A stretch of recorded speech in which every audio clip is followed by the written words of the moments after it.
YouTube, what's happening? How y'all doing? Both men and women. Listen, I'm doing another talk. Let's talk video, and the reason why I'm doing it is because of the incident and the murder of Tyre Nichols. And one reason I'm compelled to do this, and I waited some time before I did this because I wanted to kind of see what came out. And I kind of knew what was going to come out because if you watch any of my videos, you guys know my background. And I was a police officer in Chicago for 30 years. And I've seen this kind of stuff before, okay? But there's three main factors that people are not really touching on, okay? The first factor is training. That's the first factor. The second factor is supervision. And the third factor is the vetting process of when you allow certain people to take the job, or as I used to call it, a career in law enforcement. Okay? Now, let's go back to the training. Now, I'm watching this and I'm like, you know what? All 5 of these officers got less than 5 years on, but they're working this special unit. Okay? And I know what happens when you start working special units because I've worked many special units. Okay?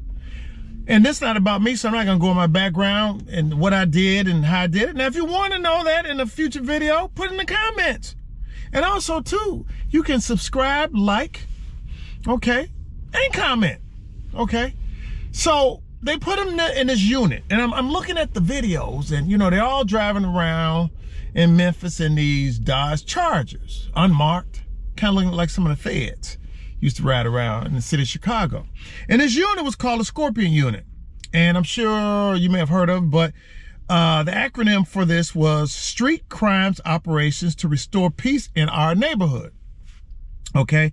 It was launched in 2021, November 2021.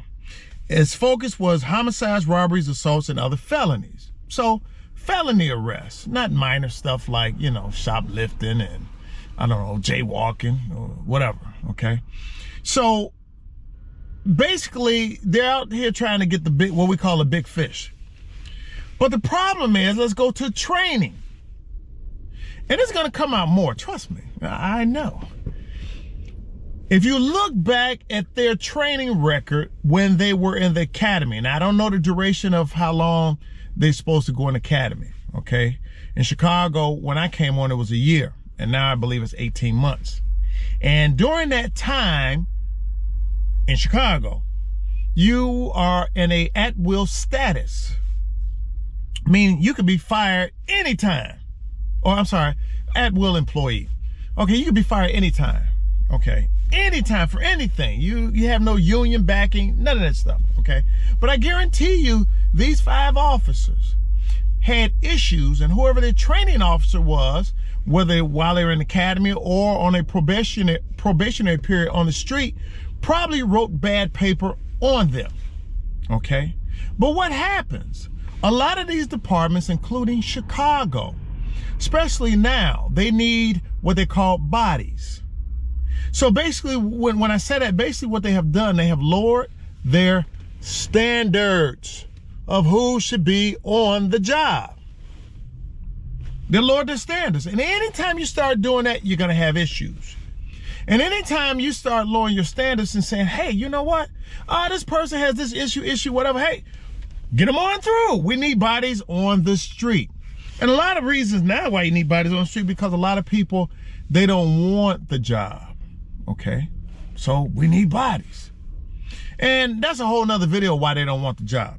Okay? Won't go into that now. Right now, we're talking about the training.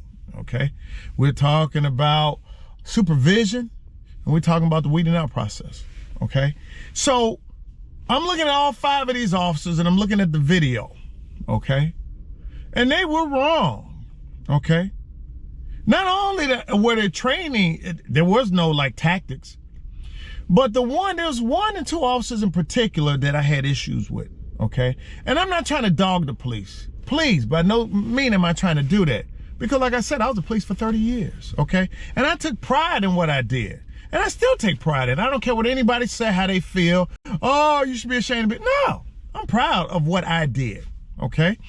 But I'm watching these officers, and they're trying, and this is the thing about, I've heard some people say, well, you know, he should have complied. You have to give people the chance to comply. Not the chance to hurt or kill you or your partner, but to comply. So when somebody strikes you with a baton or hitting you with pepper spray, it's hard to comply. Because once these objects hit you, what do? When somebody hits you, what do? Somebody hits you in the face, what do? You grab your face. Somebody hits you in the arm, you grab your arm. It's hard to just lay there and just take these hits because it's painful, okay? But not only that, the thing with Mr. Nichols that disturbed me is that he was not fighting. He was not fighting. He wasn't throwing any punches. He wasn't kicking. He was basically being a human punching bag. That's what they did with him, okay? And it's unfortunate. And also, too, I want to do another let's talk on this. Why? Because there's some race issues in this, too. Oh, this is deeper than Nino Brown. Oh, this is much deeper than Nino Brown. Oh, much deeper. So, you can't say, oh, he should have complied. Now, he shouldn't have ran from that initial traffic stop. And even on initial traffic stop, the officer that first made that stop, he made a statement to one of the officers who later on was beating Mr. Nichols. He said, I hope when they catch him, they stomp his ass. Whoa, really? Okay, anyway, that's another video. So the training process, and then another thing, you can't get young officers or inexperienced officers to do and participate in these units without supervision. You gotta have supervision. You got to. Because there's gonna be an alpha person in this group. And usually when in these groups, with this alpha person, especially without supervision, is probably not the person that should be leading the pack. No. I'm watching the video. There's no supervision there. Okay? But also as an adult and also as a professional, one person out of the 5 people should have stated, hey man, stop. Okay? And then the other issue is this. When somebody is not fighting you, why is it that it take 5 people to apprehend and cuff a subject? Why? I'll tell you why. Because they can't fight. And the one officer, he was so tired, he basically beat himself up. And I'm talking about the officer with the baton, with the pepper spray, and the one who was kicking. He did all 3 of those things. I'm watching this, okay? And I'm trying to be objective because, like I said, this is what I used to do, okay? And I love my brothers in blue and sisters in blue, but I don't like those. The people that I saw on there, no, bad news. So the training aspect, okay? And then the supervision, leadership. Now you have the chief superintendent, well, we call our superintendent, one at the top. You know, she's in damage control. Guess what? She knew about this unit. And I'm sure she got the complaints through the chain of command from her sergeants, lieutenants, or corporals, however the rank goes in Tennessee. She got that information. But when you tell these people, hey, go out here and be aggressive, you have to be careful when you tell young, inexperienced officers to go out here and be aggressive. You know, in Chicago, we had this thing with the Jump Out Boys, okay?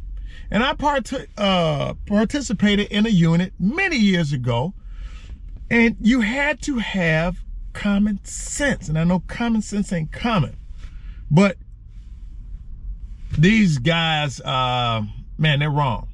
They're wrong. And I'm gonna tell you another thing too. And I ain't gonna put the race thing in here right now. That's another video.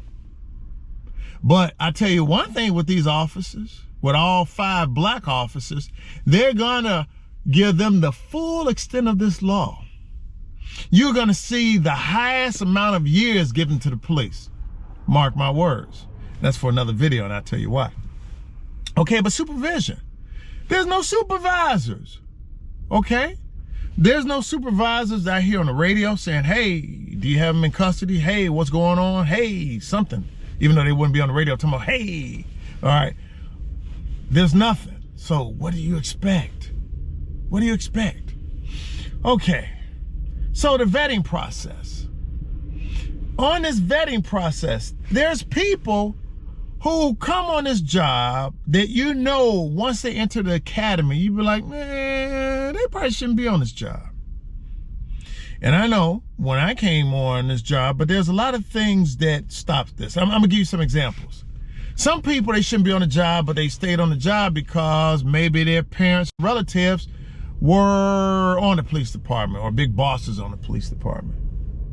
Maybe they are connected to political figures. Maybe,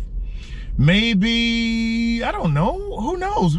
There's a lot of reasons that people are allowed to stay on this job when they should not be on this job, okay? And this incident will not be the last incident where this happens.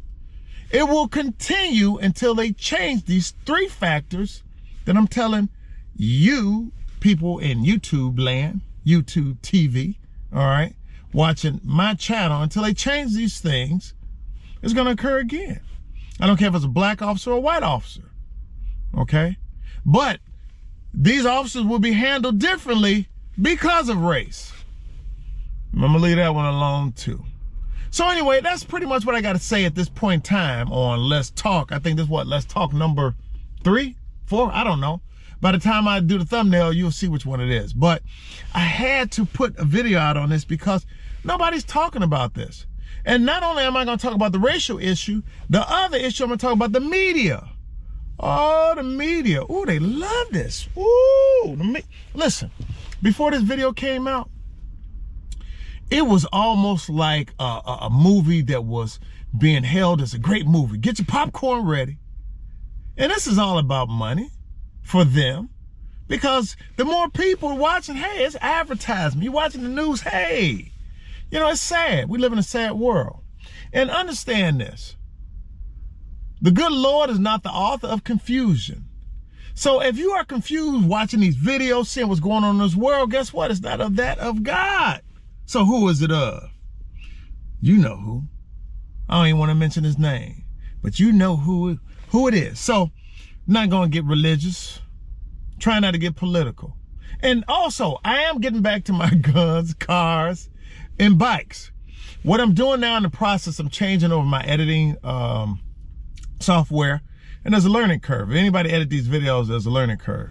I got some wireless mics, I got drones, I got a lot of different things going on. So we're getting back to that. We will get back to that. But I have to throw these in because I think it's important for people to understand what is going on and kind of get an inside view of what's going on, okay? Because I was there for many years and I'm not far removed from what has been going on, okay? So as always, I want to tell you guys and girls, be blessed and not stressed. And please, when you see an officer on the street, speak to the officer, say hello to the officer, okay? If for some reason you get stopped by the police, don't, you know, jump off at them talking crazy. And also, whatever you do, don't run. And I'm not saying that blame it. Mr. Nichols, he probably was scared. He probably feared for his life, okay? And that's a whole nother subject too. All right, as always, love you guys and girls. And until next time, peace.